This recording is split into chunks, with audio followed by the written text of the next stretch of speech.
paling sedikit certainty daripada kelangsungan daripada operasi ataupun usaha dari sisi batubara sendiri ataupun juga yang lainnya bisa, ada certainty. Nah, apalagi dalam kondisi saat ini, karena balik kepada pada saat ini tantangan-tantangan yang ada sangatlah berat. Ya karena sekarang ini kalau kita bicara pada hari ini, kita bicara Covid, yang di mana kita harus menghadapi ini sekarang bukan bicara hanya krisis, kesehatan yang kita ada, tetapi sekarang ini kita juga menghadapi selain krisis kesehatan sudah lari ke krisis ekonomi dan juga krisis sosial.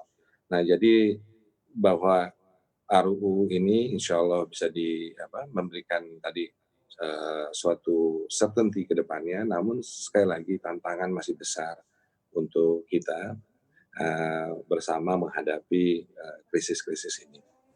Baik, kalau kita boleh review sekilas Pak, sampai menjadi RUU seperti ini dan akan dibawa segera ke rapat paripurna, Pak Arsyad Rashid kemudian pengusaha-pengusaha lain sudah merasa cukupkah dilibatkan dalam pembahasan RUU ini sebelumnya sehingga Anda cukup tersuarakan, terwakili suara Anda dalam RUU ini?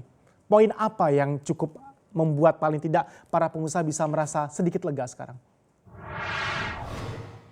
Kalau dibilang lega, bagaimana kita kalau dalam usaha itu tidak pernah lega, di mana kita perlu tantangan, semua pun ada ini. Kalau dibilang suara kita didengar, saya rasa DPR itu mendengar semua suara, bukan hanya suara daripada pengusaha saja, gitu. Namun, ya pastinya, bapak-bapak di DPR dan juga pemerintah mendengarkan apa yang disuarakan oleh pengusaha, oleh industri, oleh, stakeholders yang lain-lainnya. Jadi saya rasa bahwa, proses itu panjang sekali kalau tanpa disadari mungkin kelihatannya saja bahwa ini sudah berjalan kalau nggak salah ini 2 tahun lebih, hampir 3 tahun kalau nggak salah, perjalanan daripada RUU ini sendiri. Jadi bukan ini RUU yang istilahnya baru kemarin, tetapi yang sudah lama.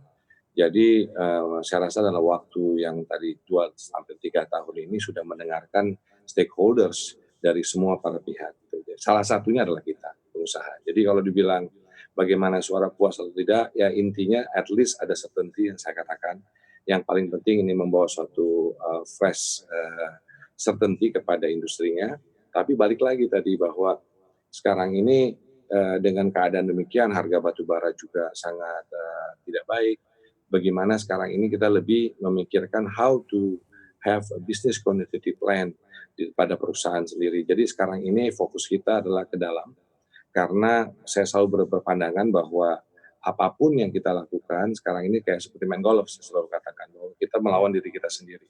Jadi bagaimana kita bisa yang terbaik. Jadi fokus kita saat ini satu, menghadapi bagaimana short term, yaitu ataupun immediate term yang sekarang ini adalah mengenai kesehatan, di mana makanya kita bicara membangun isolation center, kita bicara untuk testing kepada employee kita, bagaimana menjaga supaya kita isolasi operasi kita, dan kita fokus terhadap bagaimana membuat skenario planning ke depannya terhadap business continuity plan untuk short term, mid term, dan long term. Karena ya dengan sendirinya COVID ini membawa sebuah dampak yang besar, is a new world untuk kita semua yang kita tidak tahu ke depannya bagaimana.